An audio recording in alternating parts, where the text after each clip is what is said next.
Touring talkies ரசிகர்களுக்கு வணக்கம். வாங்க லென்ஸ் நிகழ்ச்சிக்கு போகலாம்.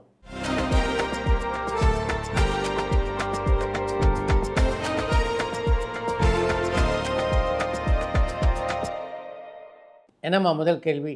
சார், தேமுதிக எழுச்சி பெற என்ன செய்யணும், உங்களுடைய கருத்து என்ன? சர்லைமேட்லேருந்து கார்த்திக் கேட்டிருக்காங்க. வருங்கால அரசியல் உலகத்தை ஆளப்போகிறவர்கள் இளைஞர்கள் தான். அதனால் தேமுதிக எழுச்சி பெற வேண்டும் என்றால் இளைஞர்களை அந்த கட்சிக்குள்ளே கொண்டு வருகின்ற வேலையை முதல்ல அந்த கட்சி நிர்வாகிகள் பார்க்க வேண்டும். நடிகரும் இயக்குனருமான தனுஷ் இயக்கத்தில் நடிகர் அஜித்குமார் நடிக்கிறதாகவும் அண்ட் படத்தினுடைய படப்பிடிப்பு அக்டோபர் தொடங்க இருக்கிறதாகவும் வர செய்திகளில் எந்த அளவுக்கு உண்மைத்தன்மை இருக்குன்னு பொள்ளாச்சியிலிருந்து விக்னேஸ்வரன் கேட்டிருக்காங்க. தனுஷுடைய இயக்கத்தில் அஜித் நடிக்கப் போவதாக வெளிவந்து கொண்டிருக்கின்ற செய்திகள் எல்லாமே உண்மை கலப்பில்லாத செய்திகள். நடிகை தேவயானியுடைய கைக்குட்டை ராணி குறும்படத்தை பார்த்தீங்களா? அதை எப்போ ரிலீஸ் ஆகும்னு தஞ்சாவூர்லேருந்து அசோக் கேட்டிருக்காங்க.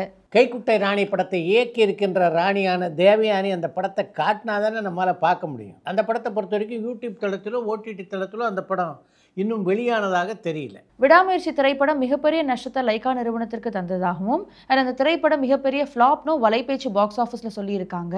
அப்படி இருந்தும் அந்த திரைப்படம் வெற்றி படம்னு சொல்லி யாரை சந்தோஷப்பட இப்படி அவர் பேசுகிறாருன்னு மந்தைவெளியிலேருந்து கார்த்திக் கேட்டிருக்காங்க. விடாமுயற்சி திரைப்படம் வெற்றி படம் அப்படின்னு தனஞ்சயன் சொல்லியிருக்காரா? சொல்லியிருந்தால் நிச்சயமாக அது தவறான தகவல் தான். நடிகை சாய் பல்லவி அடிப்படையில் ஒரு டாக்டர் தானே, ஆனால் அவங்கள டாக்டர் சாய் பல்லவின்னு ஏன் திரைப்படங்களில் போடுறதில்ல? 80-90 காலகட்டத்தில் போட்ட மாதிரி இப்போல்லாம் ஏன் கல்வி தகுதியே போடுறதில்லைன்னு பாண்டிச்சேரியிலேருந்து பெருந்தமிழ் கேட்டிருக்காங்க. தமிழ் சினிமாவுடைய ஆரம்ப காலத்தில் பார்த்திங்கன்னா பிஏ பட்டப்படிப்பு படித்தாவே அது பெரிய விஷயம் நினச்சி பல கலைஞர்கள் தங்களுடைய பெயர்களோடு அந்த பிஏ பட்டத்தையும் இணைத்து போட்டு கொண்டிருந்தார்கள். ஆரம்பத்தில் அசோகன் படங்களில் கூட பார்த்திங்கன்னா அசோகன் பிஏ அப்படின்னு வரும். அதே மாதிரி வசந்தி என்ற ஒரு கதாநாயகி இருந்தார்.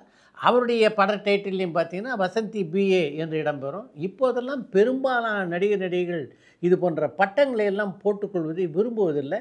சாய் பல்லவி அப்படிப்பட்ட ஒரு நடிகை தான். இது போன்ற பட்டங்களை எல்லாம் தன் பெயருக்கு முன்னாலே போட்டுக்கொள்வதே அவர் விரும்ப மாட்டார். டிராகன் திரைப்படத்தினுடைய ப்ரமோஷன் எல்லாத்துலேயுமே படத்தினுடைய இயக்குனரான அஸ்வத் மாரிமுத்து, அந்த திரைப்படத்தினுடைய இசையமைப்பாளரான லியோன் ஜேம்ஸ் ஒரு நல்ல இசையமைப்பாளர், திறமையானவர், அவருக்கு தொடர்ந்து நிறைய வாய்ப்புகள் வரணும்னு பேசியிருந்தார். ஆனால் இயக்குனர் அஸ்வத் மாரிமுத்து நடிகர் சிம்பு வச்சு இயக்குற திரைப்படத்துக்கு லியோன் ஜேம்ஸுக்கு வாய்ப்பு தராம சாய் அபியங்கருக்கு வாய்ப்பு தந்திருக்காரு. இதை பற்றின உங்களுடைய கருத்து என்னன்னு பெல்ஜியம்லேருந்து ஹரிகுமார் லக்ஷ்மணன் கேட்டிருக்காங்க. ஒருவர் மிகச்சிறந்த திறமைசாலி என்று நாம் இனம் கண்டுகொள்வதாலேயோ அல்லது அவரை அறிமுகப்படுத்துவதாலேயோ எல்லா படத்துலையும் அவருக்கு நம்ம வாய்ப்பு கொடுக்கணும்னு அர்த்தம் இல்லை. வாய்ப்பு கொடுக்குற விஷயம் இருக்க, இது பல விஷயங்கள் சம்பந்தப்பட்டது. அதனால் அந்த ஒரு விஷயத்துக்காக அஸ்வத் மாரிமுத்து குறை சொல்வது சரியில்லை. வழக்கமாக சைல்டு ஆர்டிஸ்ட்டாக அறிமுகமாகிறவங்க சைல்டு ஆர்டிஸ்ட்டாக அவங்க பார்க்குற சக்ஸஸை விட அவங்க அடல்ட்டாகி பார்க்குற சக்ஸஸ் ரேட் ரொம்பவும் கம்மின்னு நான் நினைக்கிறேன். இந்த சாதனையை முறியடிச்சது நடிகர்கள் கமல்ஹாசன் சார், சிலம்பரசன் அண்ட் நடிகை ஸ்ரீதேவி மேம்னு நான் நினைக்கிறேன். இந்த சாதனை இவங்களுக்கு முன்னாடி அல்லது இப்போ யாராவது பண்ணியிருக்காங்களான்னு சென்னையிலேருந்து கௌஷிக் கேட்டிருக்காங்க. குழந்தை நட்சத்திரமாக நடித்து அதற்கு பின்னாலே ரோஜாராமணி, குட்டி புத்தி பல நடிகர்கள் தொடர்ந்து திரைப்படங்கள் நடிச்சிருக்காங்க. ஆனாலும் கமல்ஹாசன், ஸ்ரீதேவி, சிம்பு போன்றோர் செய்த சாதனையுடைய உயரங்களை எல்லாம் இவர்கள் யாருமே தொடவில்லை அப்படின்றது உண்மைதான். நடிகர் தேவயானியுடைய கணவர் அவங்களுடைய 100வது திரைப்படத்தை இயக்கிறதுக்கான வாய்ப்பு இருக்கா? அண்ட் நடிகை தேவயானி இப்போ என்னென்ன திரைப்படங்கள் எல்லாம் நடிக்கிறாங்கன்னு தஞ்சாவூர்லேருந்து அசோக் கேட்டிருக்காங்க. தேவயானி இப்போ புதிய படம் மேலும் நடிப்பதாக தெரியல. அவருடைய 100வது படத்தை ராஜகுமாரன் இயக்குவதற்கான வாய்ப்புகள் கொஞ்சம் குறைவு தான். சார், இணைந்த கைகள் அண்ட் பாட்ஷா இந்த 2 திரைப்படங்களுடைய இடைவேளை காட்சி மாதிரி வேறு எந்த திரைப்படங்களையும் இடைவேளை காட்சி அமைஞ்சதில்லைன்னு எனக்கு தோணுது. இதை பற்றின உங்களுடைய கருத்து என்னன்னு குவைத்லேருந்து அமிர்தேஸ்வரன் கேட்டிருக்காங்க. பாட்ஷா, இணைந்த கைகள் ஆகிய 2 படங்களுடைய இடைவேளை காட்சிகளுமே மிகச்சிறப்பாக அமைந்திருந்தன அப்படின்றதில் மாற்று கருத்து இல்லை. ஆனால் அந்த 2 படங்களைப் போல வேறு எந்த படத்திலும் அமைந்ததில்லை அப்படின்ற உங்களுடைய கருத்தை நான் ஏற்றுக்கொள்ள தயாராகிறேன். துபாயில் எல்லா நவீன வசதிகளோடவும் டெக்னாலஜிகளோடவும் உலகின் மிகப்பெரிய சினிமா ஸ்டுடியோ உருவாயிட்டு இருக்கிறதாகவும் பின்வரும் காலங்களில் எல்லா பெரிய நடிகர்களுடைய திரைப்படத்தினுடைய ஷூட்டிங் எல்லாம் அங்கே நடக்கிறதுக்கான வாய்ப்புகள் அதிகமாக இருக்கிறதாகவும் வர செய்திகள் உண்மையா? ஆனால் இப்போவே பெரிய நடிகர்களுடைய திரைப்படங்களுடைய ஷூட்டிங் எல்லாமே ஹைதராபாத்தில் தான் நடக்குது. அண்ட் இந்த ஸ்டுடியோ உருவாயிடுச்சுன்னா அப்போ இங்கே இருக்கிற தொழிலாளர்களுடைய நிலைமை என்னன்னு ஸ்ரீலங்காலேருந்து மதிஷாந்த் கேட்டிருக்காங்க. துபாயிலே மிக வசதியான ஒரு படப்பிடிப்பு தளம் அமைந்தாலும் கூட அங்கே சென்று படப்பிடிப்பு நடத்துவது என்பது எல்லா தயாரிப்பாளர்களாலும் முடியாத காரியம். அதனால் நீங்கள் குறிப்பிட்டிருப்பதைப் போல துபாயிலே ஒரு பிரமாதமான ஸ்டூடியோ அமைந்தாலும் அது இங்கே உள்ள தொழிலாளர்களுடைய வேலை வாய்ப்பை பறிப்பதற்கான வாய்ப்புகள் இல்லை. நடிகை பிந்து கோஷ் சிரமப்படுறதை பார்த்தேன். ஆனால் அவங்களுக்கு உதவுறதுக்கு பாலா, ஷகிலா தவிர வேறு யாருமே சினிமா இண்டஸ்ட்ரியிலேருந்து முன் வரலையே, இதுக்கான காரணம் என்னன்னு கோவை புதூர்லேருந்து பாபு கேட்டிருக்காங்க. பாலா, ஷகிலாவை தவிர வேறு சில கலைஞர்களும் பிந்து கோஷுக்கு உதவி செய்திருக்கலாம். ஆனாலும் மிகப்பெரிய அளவிலே அவருக்கு உதவி கிடைத்ததாக தெரியல. அதே மாதிரி தமிழ் சினிமாவில் உள்ள மிக முக்கியமான நடிகர்கள் யாரும் உதவி செய்ததாகவும் தெரியல. இது ஒரு பரிதாபகரமான நிலை தான். ஜென்டில்மேன் தொடங்கி முதல்வன் வரைக்கும் பல பிரம்மாண்டமான வெற்றி திரைப்படங்களை இயக்குனர் சங்கர் கொடுத்திருக்காரு. இன்னும் சொல்ல போனா அந்த காலத்துல இந்தியன் திரைப்படத்தை இண்டஸ்ட்ரி ஹிட்னு கூட சொல்லலாம். ஆனா சிவாஜி திரைப்படத்துக்கு முன்னாடி வரைக்கும் அவர் எந்த திரைப்படங்களுக்கும் வெற்றி விழா கொண்டாடலையே. இதுக்கான காரணம் என்னன்னு வில்லியனூர்ல இருந்து அரவிந்த லோச்சன் கேட்டிருக்காங்க. சங்கருடைய மிகச்சிறந்த படைப்புகளான ஜென்டில்மேன், முதல்வன் போன்ற படங்கள்லாம் ஏன் வெள்ளி விழா கொண்டாடலன்னு என்னை பார்த்து நீங்கள் கேள்வி கேட்கக்கூடாது. உங்களை பார்த்தே தான் அந்த கேள்வியை கேட்டுக்கணும். நீங்கள் எல்லோரும் மிகச்சிறந்த வரவேற்பை கொடுத்துருந்தீங்கன்னா அந்த படம் வெள்ளி விழா என்ன, பொன் விழாவை கூட கண்டிருக்க வாய்ப்பு இருக்க. நடிகை நயன்தாரா தன்னை லேடி சூப்பர் ஸ்டார்னு கூப்பிட வேணான்னு ரசிகர்களுக்கு சொன்னதை நீங்க எப்படி பாக்குறீங்கன்னு விருகம்பாக்கம்ல இருந்து சுரேஷ் கேட்டிருக்காங்க. நயன்தாராவுடைய அந்த அறிவிப்பு அவருடைய அனுபவ முதிர்ச்சியை தான் காட்டுது. இது போன்ற பட்டங்கள் இல்லை நமக்கு அடையாளம் அப்படின்றத மிகச்சரியான கட்டத்தை உணர்ந்து கொண்டிருக்கிறார் நயன்தாரா.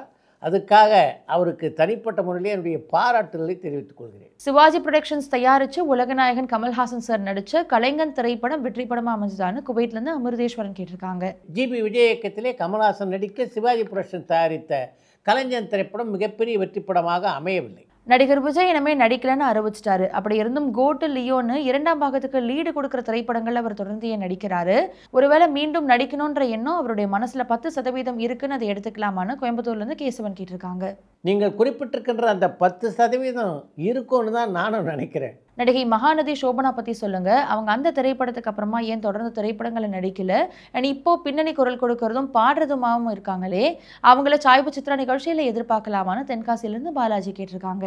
மகாநதி சோபனாவை பொறுத்த வரைக்கும் பாடுவதிலே அவருக்கு இருக்கின்ற ஆர்வம் நடிப்பதில் இல்லை என்று தான் சொல்ல வேண்டும். அதன் காரணமாக தான் தொடர்ந்து அவங்க படங்களில் நடிக்கலை. இப்போ தமிழ் சினிமாவிலும் தொடர்ந்து பாடுவதாக தெரியவில்லை. கர்நாடக இசை கச்சேரிகளில் தான் அவர் பங்கெடுத்துக் கொள்கிறார். சார், வேறு மாநிலங்களில் மிகப்பெரிய வெற்றி பெற்ற முதல் தமிழ் திரைப்படம் என்னன்னு கடலாடியிலேருந்து பாலசுப்ரமணியன் கேட்டிருக்காங்க.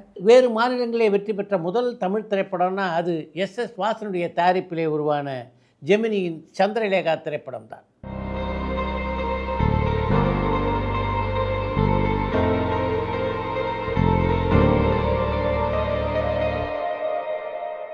தமிழ் திரைப்படங்களில் பாரதியார் பாடல்கள் இடம்பெற்ற திரைப்படங்கள் என்னன்னு கடலாடியிலேருந்து பாலசுப்ரமணியன் கேட்டிருக்காங்க.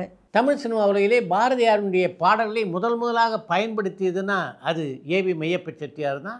அவருடைய தயாரிப்பிலே உருவான நாம் இருவர் திரைப்படத்திலே தான் முதலாக பாரதியாருடைய பாடல்கள் ஒலித்தன. ஏவிஎம் தயாரிப்பான வேதாள உலகம், பெண், வாழ்க்கை, ஓரிரவு போன்ற படங்களிலும் படிக்காத மேதை, கை கொடுத்த தெய்வம், 7வது மனிதன், கண்டுகொண்டேன், நீதிக்கு தண்டனை, குற்றம் கடிதல் போன்ற படங்களிலும் பாரதியாருடைய பாடல்கள் இடம்பெற்றிருக்கின்றன. இந்த படங்கள் நீங்களாக பாரதியாருடைய வாழ்க்கை வரலாற்றை அடிப்படையாக வைத்து உருவாக்கப்பட்ட பாரதி திரைப்படத்திலும் அவருடைய பாடல்கள் பல இடம்பெற்றிருந்தன. அடுத்து இன்று ஒரு தகவல்.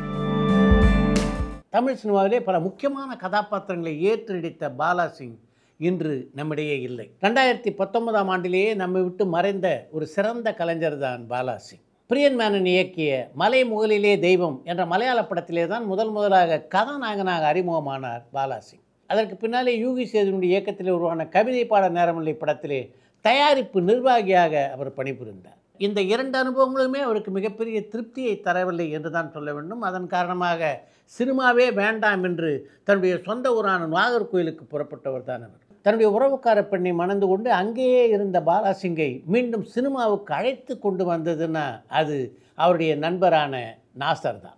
அவதாரம் திரைக்கதையிலே பாசி கதாபாத்திரத்தை எழுதி முடித்த போது என் மனதிலே பளிச்சென்று நினைவுக்கு வந்தது பாலாசிங் தான். உடனே காரை எடுத்துக்கொண்டு நாகர்கோயிலுக்கு புறப்பட்டேன். 10 மணி நேர பயணத்துக்கு பின்னாலே பாலாசிங்கை அவருடைய வீட்டிலே சந்திக்கக்கூடிய வாய்ப்பு எனக்கு கிடைத்தது. அப்படித்தான் அவதாரம் படத்திலே அவரை நான் நடிக்க வைத்தேன்.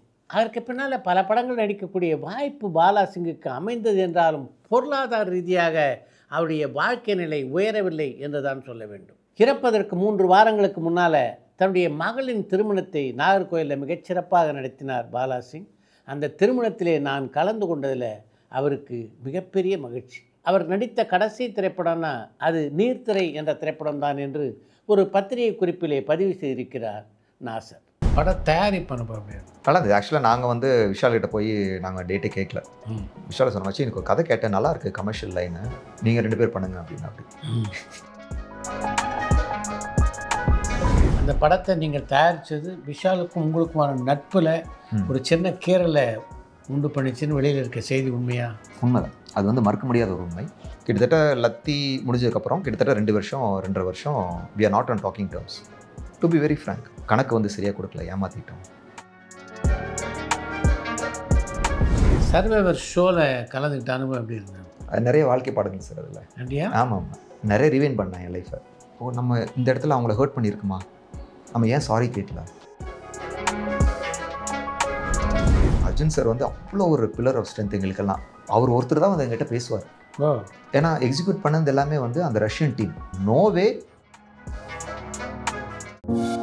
பரபரப்பான சினிமா செய்திகள், நட்சத்திரங்களின் பேட்டிகள், சினிமா வரலாறு ஆகியவற்றை பார்க்கவும் படிக்கவும் உங்களுக்கான இணையதளம் tourantalkies.co.